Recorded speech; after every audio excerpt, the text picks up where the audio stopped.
Welcome to the Great Detectives of Old Time Radio. From Boise, Idaho, this is your host, Adam Graham. If you have a comment, email it to me, box13 at greatdetectives.net. Follow us on Twitter at Radio Detectives and check us out on Instagram, instagram.com/greatdetectives. If you're enjoying this podcast, I encourage you to follow us using your favorite podcast software. Today's program is brought to you in part by the financial support of our listeners. You can support the show on a one-time basis by mailing a donation to Adam Graham, P.O. Box 15913, that's P.O. Box 15913, Boise, Idaho 83715. You can also become one of our ongoing Patreon supporters for as little as $2 per month. And I want to thank Cindy. Cindy has been a Patreon supporter, but she moved from the Shamus level of $4 or more per month to the Detective Sergeant level of $7.14 or more per month. Thank you so much for your support, Cindy. Now it is time for this week's episode of Tales of the Texas Rangers. The original air date, August the 17th, 1952, and the title is Cover Up.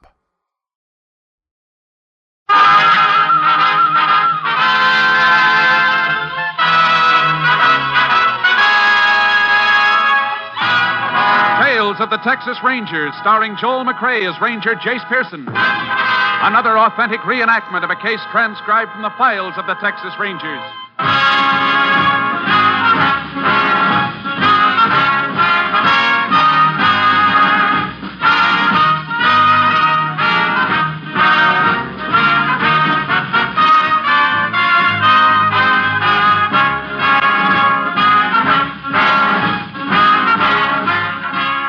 Names, dates, and places in the following story are fictitious for obvious reasons. The events themselves are a matter of record.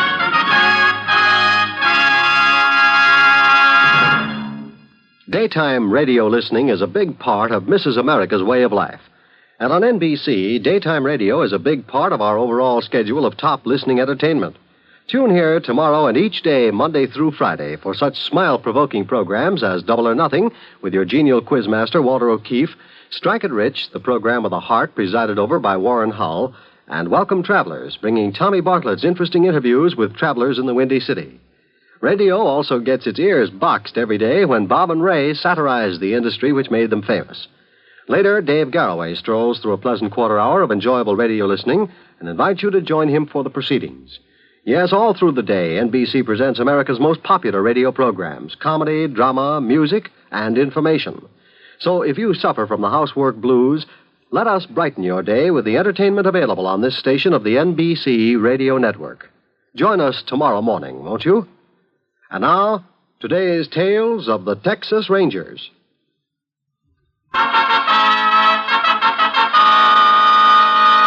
And now, from the files of the Texas Rangers, the case called Cover Up.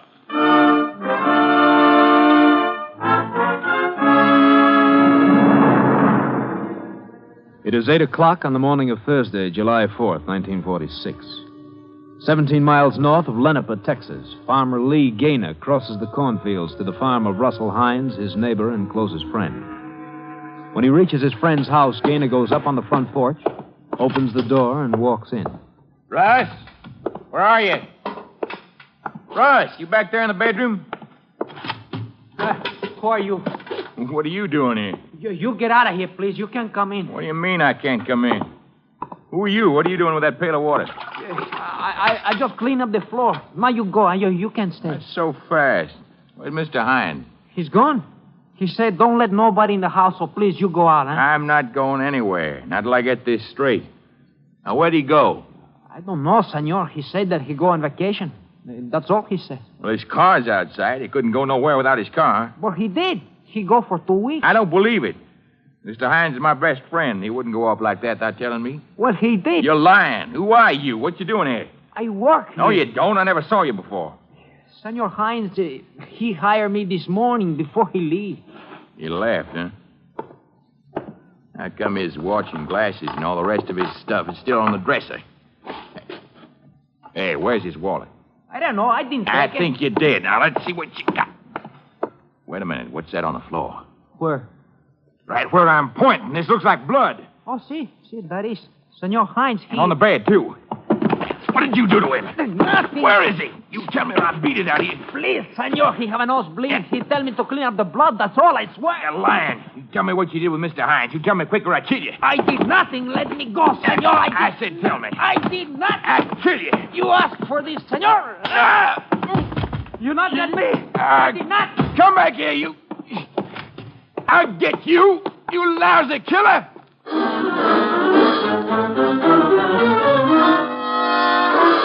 Lee Gaynor chased the stranger across the fields and into a wooded area.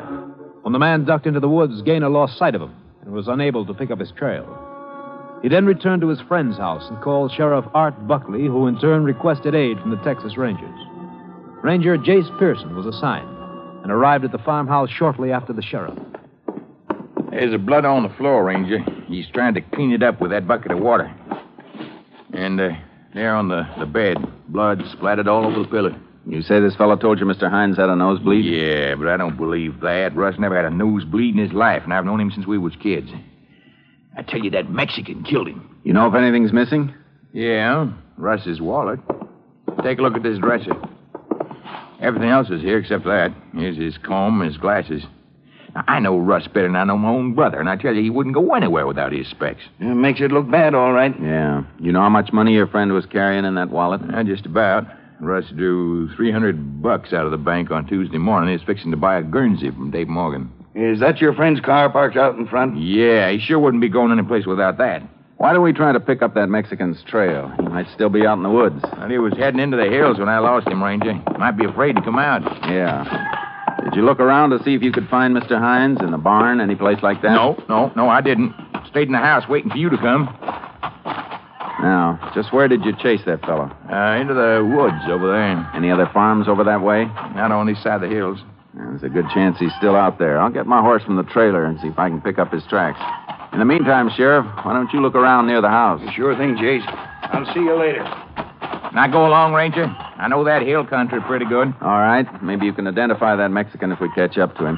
He's got an awful big head start on us. Yeah, but if he's still on foot, he won't get far.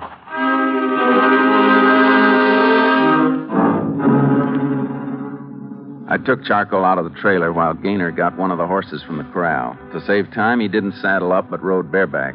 We went to the spot in the woods where Gaynor lost sight of the man. A short distance away, I picked up his tracks. They were fairly easy to follow, and for 20 minutes we covered a good deal of ground. Then near the hills, the trail petered out. I can't find any signs of him over here, Ranger. We better spread out a little more. Hey, wait a minute. Ooh, Charky. Find something? Yeah, here they are. Oh, get up. Now they are. I swear we lost him good. Oh, boy. Turned here. Tracks swing over that way. Where? I don't see him. Look right along there. See how that brush is trampled? Oh, yeah. Sure got better eyes for tracking than I have. Get up, Charky. What's down this way? The road swings around in a loop. Looks like he was heading for it. Come on. Get up, boy. Unless somebody's giving him a lift, maybe we can catch up to him. There's the road over there, Ranger. You can see it through that break in the brush. Yeah. And there's someone walking along that shoulder right now. That's him. He's the one. Up, Charlie. Come on. He's running. Hold up, mister. Hey, you. Go away. Go away. Stop. Right there. No. Hold up, I said. Whoa, Charky. Whoa. This is him, all right. You lousy skunk. What do you want from me, senor? All right, stand still while I frisk you. Why you do this? What you looking for? Yeah, just checking to see if you're carrying any weapons. Are you the one working back there in that farmhouse? No. Don't lie to me. I didn't do nothing. What's your name? Carlos Mendoza. Let's see your wallet. Here. Only $40 in here. Where's the rest of it? That's all I got. Why'd you kill him? I didn't. Where's Mr. Hines? What'd you do with him? I didn't do nothing. He hired me. He go on vacation like I told you. Lie. I'll make you talk. Hold it, Let me Gaynor. tell him around, Ranger. I'll make him tell the truth. You're not going to touch He's him, just hear gonna me? lie. You're going to let him get away with killing Russ. I want to see justice We'll done. see justice done in the courts, not the way you want to do it. All right, Mendoza. Let's get back to the house.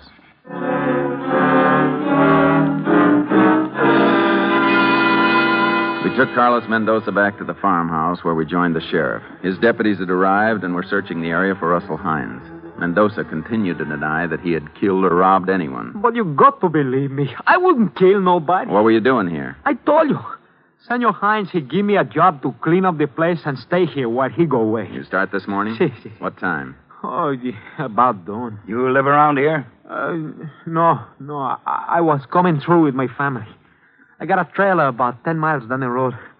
That's where Mr. Hines picked me up. He asked me if I want a job while he go away on vacation. Now, Russ wouldn't have gone away without telling me. I know he wouldn't. All right, Gaynor. Just keep out of this, will you? Where were you coming from, Mendoza? Eagle Pass, senor. Where were you going? To Waco. I got a cousin up there. He write me that he got a job for us in the cotton field. You say Mr. Hines hired you. Did he bring you over here in his car? See. He bring me in his car and show me what to do. He feed the chickens and the stock and clean up the blood on the floor. Sure that blood didn't get there when you killed Hines? No, Sheriff, no. He said that he got a nosebleed and I am to clean it up.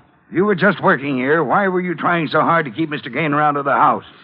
So he couldn't see what you were doing? No, Senor Hines told me to. He said, don't let nobody in the house while I'm gone. Nobody. He keeps saying that. You claim Mr. Hines went on a vacation. How come his car is still here? Some friend gonna pick him up and take him to the train. That's what he's saying. Then he walk out the door. You gonna believe that, Ranger? How about that $40 in his wallet? Yeah, where'd you get that? Did you take Mr. Hines' wallet? No, I didn't take it. Are you sure you didn't throw his wallet out in the field with the rest of the money in it so you could go out and pick it up later? No, I didn't take nothing. Where'd you get the $40? Mr. Hines gave it to me. He gave me pay for 2 weeks. Russ wouldn't have done that. He'd have give it to me to pay his hands off at the end of each week. I know, because I've done it before. He did give it to me. He did, I tell you. Sheriff, let's take Mr. Gaynor and this fellow down to your office and get their statements in writing. Good idea, Jace. Come on, Mendoza. You taking me to jail? We sure are. You take Mendoza in your car, Sheriff. I'll follow along with Mr. Gaynor. Okay, Jace. Over here, Mendoza. And, Sheriff, you better tell your deputies not to let anyone on the ground. Yeah. Hey, Reimer, you hear that? No one's sitting near the place. This business take long, Ranger? No, not too long. Here's my car. Get in. Not that I mind, of course. Heck, I'd do anything to see if that guy gets what he deserves. My stock's got to be fed, and Russ's too. If I'm going to be in town all day, got to make arrangements for it. I'll see you get back as soon as possible. Excuse me. Unit 10 to KTXA. Unit 10 to KTXA. KTXA to Unit 10. Go ahead. This unit requests lab crew be dispatched immediately to Hines Farmhouse on Farm Road 306, 17 miles north of Lenapaw. 10-4. We'll relay your message to Lab Unit 10. 10-4. If no other traffic, Unit 10 clear. No other traffic. KDXA Austin. What do you need a lab crew for when you got the guy? They'll probably find a lot of things we missed. The more evidence we get, the better. What's the matter? Oh, I saw something over there in the brush. Looked like a man. A man? Yeah, looked like somebody got up out of the brush and fell back again. Just saw him for a second. How far off was he? Right around here, I think. There he is, behind that mesquite. Hey, that's Russ. Holy cats. Look at the blood on his head. Must have been left for dead. We better get him to a hospital, and fast.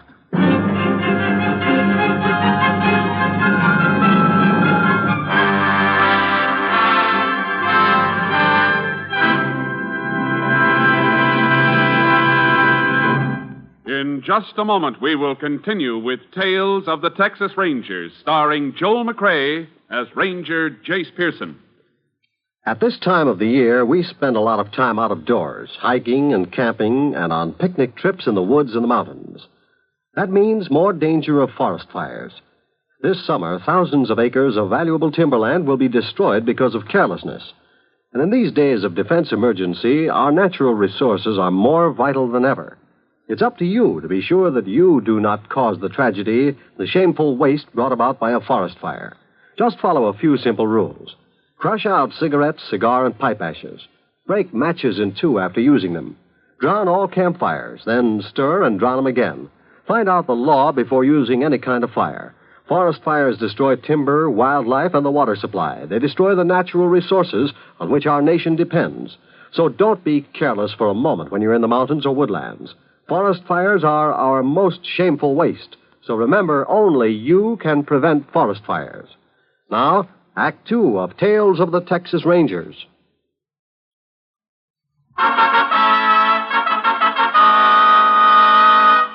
We continue now with Tales of the Texas Rangers and our authentic story, Cover Up.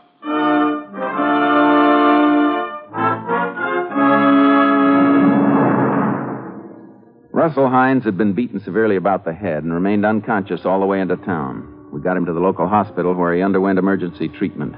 I phoned the sheriff to come over. 2 hours later, Mr. Hines was conscious and able to talk to us.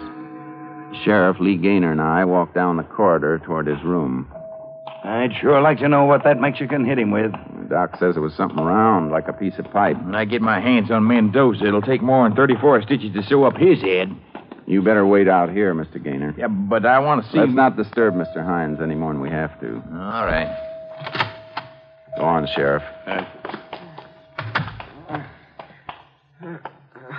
Mr. Hines? Yeah? We'd like to ask you some questions. Yes, sir. You feel better now? Yeah, lots better. Can you tell us what happened? I don't think I can tell you very much. Well, anything at all will help. Well, I woke up and heard somebody over by the dresser. All I could see was a flashlight turning on me. You couldn't see who it was? No, sir. It was too dark. Besides, I don't see very good without my glasses. I guess he saw I was awake. He came toward me and wham! I got hit over the head. That's all I remember. You know a fellow by the name of Carlos Mendoza? Who? Mendoza. No, sir. Never heard of him. Well, he claims you hired him to take care of your place. That's a lot of baloney. I don't have a hired man. Had one, but he had to leave last Tuesday. Who was he? A fellow by the name of Phillips. Howard Phillips. You think he could have done it? Well, I don't see how. He was too anxious to get off to work in the county rodeo over the 4th of July. He certainly wouldn't be coming back here. What kind of a man was he? He was pretty good. Seemed all right. Helped me break a horse. Was he with you long? No, just a couple of days. And you don't know anything about this fellow Mendoza? No, sir. If he says he works for me, he's crazy. Well, thanks a lot. We better let you get some rest now. We'll talk to you some more later on. Okay. Yeah, looks like this Mendoza boy's going to have to come up with a better story. I mean, since Hines says he never heard of him, Mendoza must have been the one who attacked him. Could be. Well, does Russ know one thing about this guy Mendoza? No. Huh, I told you. I told you that lousy cotton picker's just lying to save his own skin. Sure looks that way. Everything's pointing to him. Yeah, but just because Mr. Hines doesn't know him doesn't prove Mendoza attacked him. What do you mean, Jace? It was something Mr. Hines said that hit me kind of funny, Sheriff. Mr. Gaynor, didn't you tell us it was after 8 when you walked in on Mendoza? Well, yeah? What's that prove? Mr. Hines says he was wakened by a flashlight in his eyes. This time of year, it's daylight by 5:30 in the morning. What are you driving at, Jace? Well, look, if Mendoza did attack Mr. Hines and drag him out into the brush, why would he come back to the house and still be there 3 or 4 hours later? Maybe he got scared and come back to wipe up the blood. It was Mr. Hines' blood. I wouldn't put the finger on Mendoza. Why wouldn't he just keep going? I don't know, Jace. I may be wrong, but Mendoza's story just don't sound logical. Well, maybe not. Okay, Mr. Gaynor. We'll take you down to the sheriff's office and get your statement. Okay. Mr. Gaynor, your friend tells us he had a hired hand by the name of Howard Phillips working for him a few days ago. Yeah, that's right. You know what this Phillips looks like? Yeah. Tall and skinny, black curly hair. He has a heavy beard. A big beard? No, he shaves, but his beard's kind of dark, you know what I mean? Go on, get in, Mr. Gaynor. You think he could have known about Mr. Hines carrying so much money? Well, I imagine he could have. Did Russ think it was him? He didn't seem to think so. Well, I don't either. And I know for a fact he took off for the county rodeo at Harley on Tuesday. Russ drove him down to the bus depot himself. You haven't seen him around since? No, sir. And it's probably Mendoza.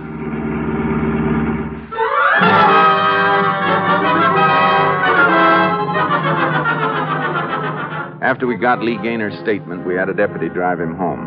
We wanted to keep him and Carlos Mendoza as far apart as possible. As soon as he had left, the sheriff brought Mendoza down from the lockup so we could question him again. In here, Mendoza. Take this chair by the desk. Gracias. Mendoza, we found Mr. Hines. Oh, you find him? Yeah. And he says he didn't hire you. Then he don't tell the truth. He says he never heard of you, Mendoza. Then he lies. He said to me take care of the farm for 2 weeks. He even pay me. Rancher, he lies. Why would he want to lie? I don't know, but he hired me, I tell you. He take me there, he show me what to do, and I do it. And he told you not to let anyone in. See. Had you ever seen Mr. Hines before? No, senor, never. Doesn't it seem kind of funny that he'd ask you, a total stranger, to stay in his house and tell you to keep everyone else out? But he needs somebody. He said that he go on vacation. And you saw him leave? Si, senor. Then you're lying. He can't go anywhere without his glasses, and they were left on the dresser. Glasses? But Senor Hines don't wear glasses. The Mr. Hines we know does. Hey, wait a minute. If Mr. Hines doesn't wear glasses, just what does he look like? Senor Hines? Yeah.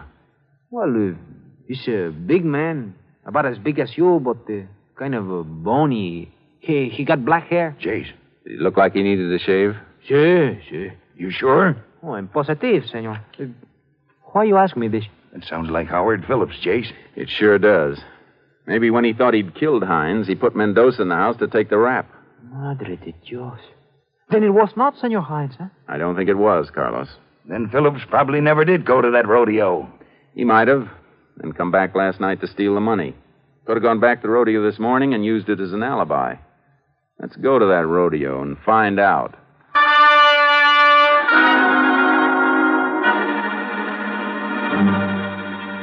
We released Mendoza with the understanding that he stay around town to identify Phillips in case he was our man. The county rodeo was being held at Harley, Texas. We got there too late for the afternoon performance. The sheriff and I questioned a couple of hands who suggested we look up a man named J.L. Major. He rented stock to the rodeos all over the state and was supposed to know everyone in the business.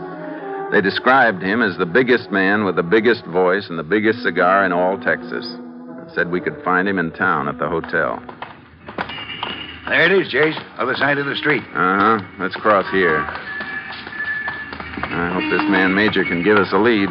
Some description we got of this guy, Major. Should make him easy to spot. Go ahead, Jace. Thanks. Looks like the rodeo crowd's taking over the whole lobby. Yeah. I think I see Major. Where? Sitting on that leather couch, talking to those men. Oh, yeah. That must be him. Pretty good description at that. Yeah. 14 men working all day to fill the hole he made. Pardon me. That's mighty good, boy. Are you Mr. Major? Yeah, sure I am. What can I do for you? I'm Ranger Pearson. This is Sheriff Buckley. Could we talk to you privately? Why, sure. Boys, I'll see you later. Got a good story about a hoolie dancer I want to tell you about. Where did you want to talk? Let's go over by the stairs. All righty. They tell us you know most of the rodeo people in Texas, Mr. Major. Not most of them, Ranger. All of them. Been renting stock to rodeos for over 28 years. One of you boys got a match? Yeah, I got some. Here you are. Thank you, Sheriff.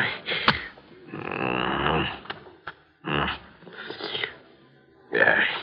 You're looking for somebody? Yeah, a man named Howard Phillips.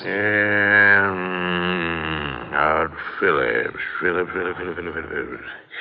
Sure he's a rodeo man. Supposed to be working this one over the holidays. Uh-huh.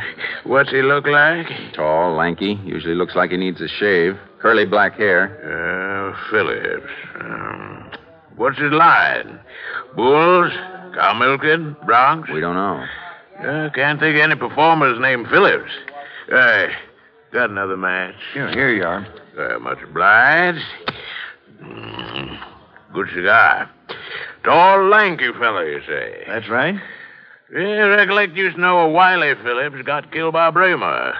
Couldn't be him. Let's see. Howard Phillips, black hair. Yeah, curly. Yeah. Maybe Mrs. Major knows him. Dolly? Hey, Dolly. All right, sugar. Come over here a minute. Mrs. Major's one of the best trick riders in the business. She'd know anybody I don't know.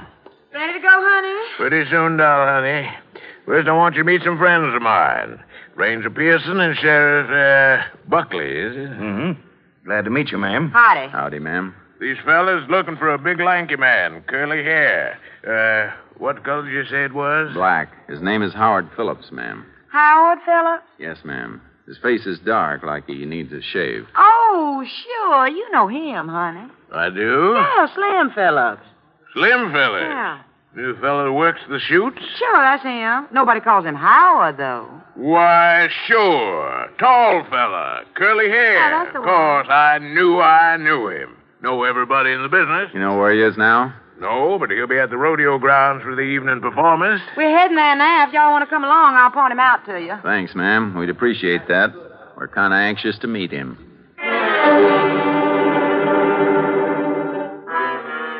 The sheriff and I went out to the rodeo grounds with Mr. and Mrs. Major. Slim Phillips hadn't arrived yet. We stationed a few of the local police outside the grounds and took up positions in the arena by the chutes. Phillips was due to work. Mrs. Major had gone ahead to get her horse and was warming it up for the evening performance. Look at that woman ride.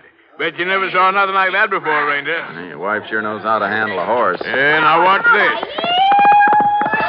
And you go, Dolly. Perfect rush and drag, wasn't it? It sure was. It's a beautiful palomino she's got. Yeah, picked it out myself. Oh, how's that, honey? Awful good, Dolly, awful good. Mighty nice, ma'am. Well, thank you, Ranger. Oh, by the way, I just saw Slim. Told him you wanted to see him. You did what? When? Just now. I yelled to him over by the corral. Come on, Sheriff. What's the matter, Ranger? Well, shouldn't I have told him? She's long on talent, but short on memory. Down this way, Sheriff. Yeah. You see him? No. There, that must be him. Running through the crowd. Phillips, stop! Where'd he go? He's in those pens somewhere. Sheriff, you circle around through the crowd and work this way through the pens. Maybe we can flush him out. Where you be, Jace? I'll start from the runway and work toward you. Okay. Watch yourself now, Jace. Yeah. Phillips! Stop, Phillips! He's heading for those bulls, Jace! All right, Phillips. Stay right where you are. Okay, Ranger. Okay. You ain't gonna take me! No. Hold it, Phillips. Let go of me! I said hold it. All right, Ranger. I've had enough. Don't hit me again. Don't hit me. Get up. Jace, are you okay? Yeah, Sheriff. Now, hold out your hands, Phillips. The framers are getting a little bit edgy, Jace. We better get him out of this pen. Yeah. So he can walk right into another. Come on.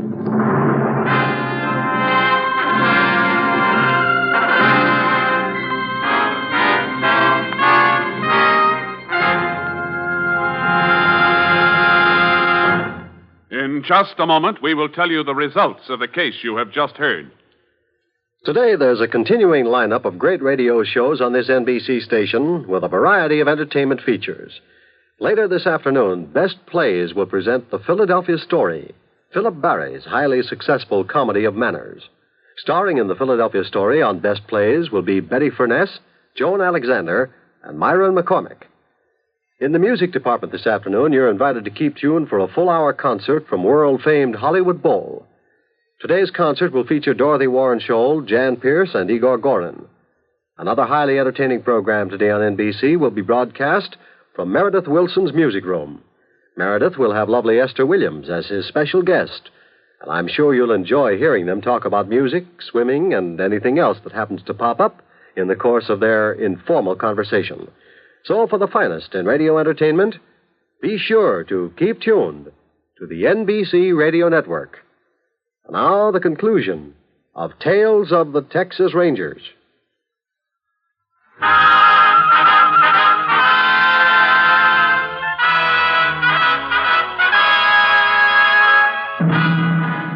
And now, here are the results of the case you have just heard. Howard Phillips was positively identified by Carlos Mendoza as the man who had hired him and impersonated Russell Hines. On September 9th, 1946, he was found guilty of burglary and assault with intent to commit murder. Phillips was sentenced to 15 years in the state penitentiary at Huntsville. Next week, Joel McCrea in another authentic reenactment of a case from the files of the Texas Rangers.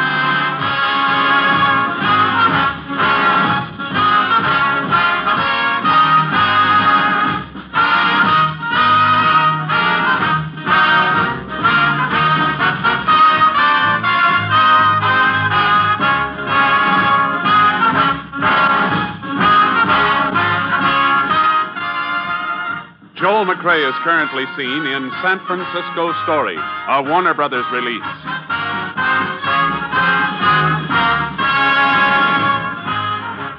In the cast, you heard Tony Barrett as Carlos Mendoza.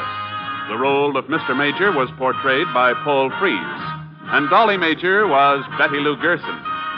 The part of Lee Gaynor was played by Lamont Johnson. Leo Curley was the sheriff, and Lou Krugman was heard as Slim Phillips. Technical advisor was Captain M.T. Lone Wolf Gonzalez of the Texas Rangers. This story was transcribed and adapted by Betty Mears, and the program was produced and directed by Stacy Keach. This is Hal Gibney speaking.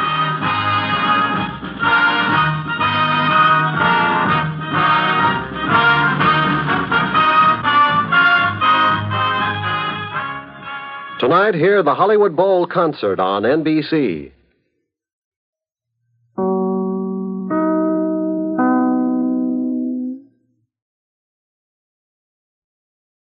Welcome back.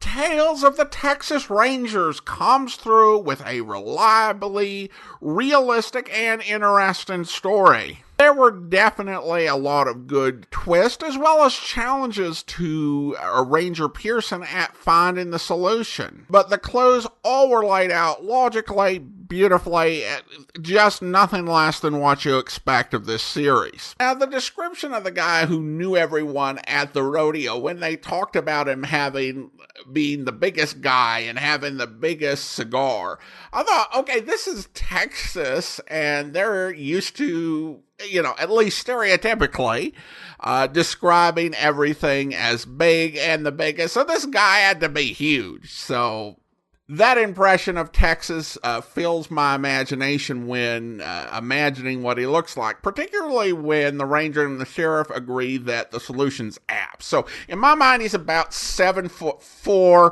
with just a huge, massive cigar. Now, of course, we do get a last-minute complication, and it's one of those things that feels realistic.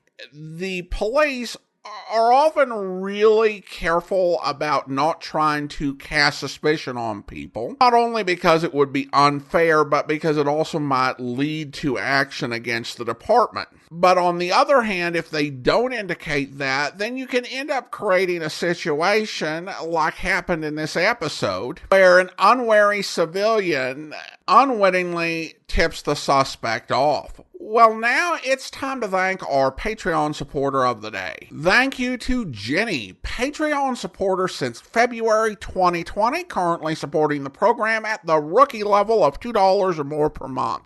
Thank you so much for your support, Jenny. And that will actually do it for today. If you are enjoying this podcast, please follow us using your favorite podcast software. And please be sure to rate and review the show wherever you're listening to it from.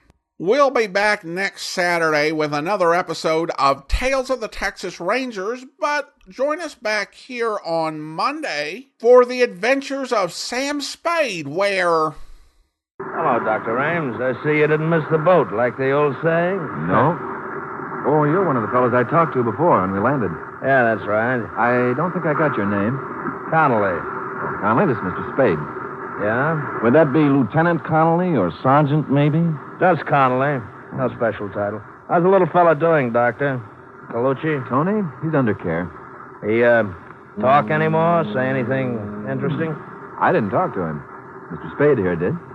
Oh. Really? Really. What do you have to say? Well, you see, I'm an old friend of his family. What he told me was in confidence, and I'd really have to know a little more about who I'm telling his secrets to. I see. Spade, your name was? Still is. Nice to meet you, Gospodin. Gospodin? Means nothing to you, huh? It might. Gospodin sounds like another word. Somebody might think you said cuspidor. That's very funny. Hey, you going to stay out here on deck? We haven't made up our minds. Is that okay? Ought to go inside, have a little coffee at the snack bar. It's comfortable. Ride's over before you know it. Out here, it's foggy, wet, and miserable. Well, I'm going in. I'll see you later. Goodbye, Doctor. Well, maybe he's right, although I must say he's not my favorite man in the world, that Mr. Connolly. It is strictly pneumonia weather out here on deck. Shall we go in? Not just yet for me, Doctor. I think I'll stretch my legs a little. Doc, tell me, where was it that Tony got caught? On the upper deck, I know, but which side? See, we're turned around now. Starboard. Just about directly above where we're standing. Yeah, right. Don't point, Doc. Our friend Connolly and his boys are on their way out to see us. No, they went back in. You think they're as mysterious as they seem? Oh, definitely. I hope you'll be with us then. In the meantime, do send your comments to box13 at greatdetectives.net. Follow us on Twitter at Radio Detectives and check us out on Instagram, instagram.com/greatdetectives. From Boise, Idaho, this is your host, Adam Graham, signing off.